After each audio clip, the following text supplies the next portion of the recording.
भविष्य और कोई भी वस्तु नहीं है। जो वर्तमान में करेंगे वैसे उसका फल आपको मिलेगा।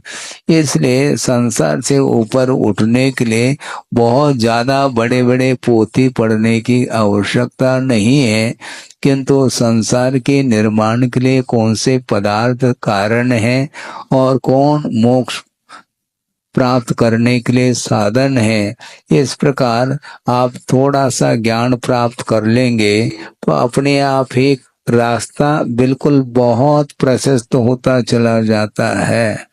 पंचेंद्र के विषय पतन के लिए कारण है और उत्थान के लिए देव शास्त्र गुरु का आलंबन ही कारण है।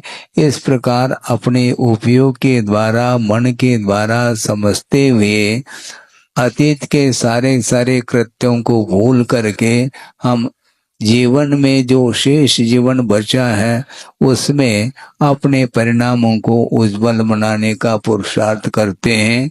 निश्चित रूप से स्वयं का भी कल्याण हो सकता है और परिसर के ऊपर भी उस धर्म का प्रभाव पड़ सकता है। इसलिए वर्तमान में धार्मिक वातावरण निर्मित करने की आवश्यकता है। आप बड़े बाबा जाते हैं तो वहां पर अलग विशुद्धि, और वहां से नीचे आते हैं तो अलग विशुद्धि, और गेट के बाहर चले जाते हैं तो अलग विशुद्धि। ये सब होता है। गाड़ी में बैठ गए तो गए, फिर वहां की हवा लगेगी, यहाँ की हवा समाप्त हो जाती है।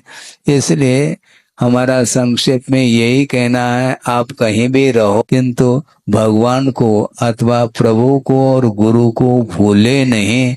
उसके माध्यम से ही हम अपने गंतव्य को प्राप्त कर सकते हैं। इतना ही पर्याप्त है। अहिंसा परमो धर्म की जय।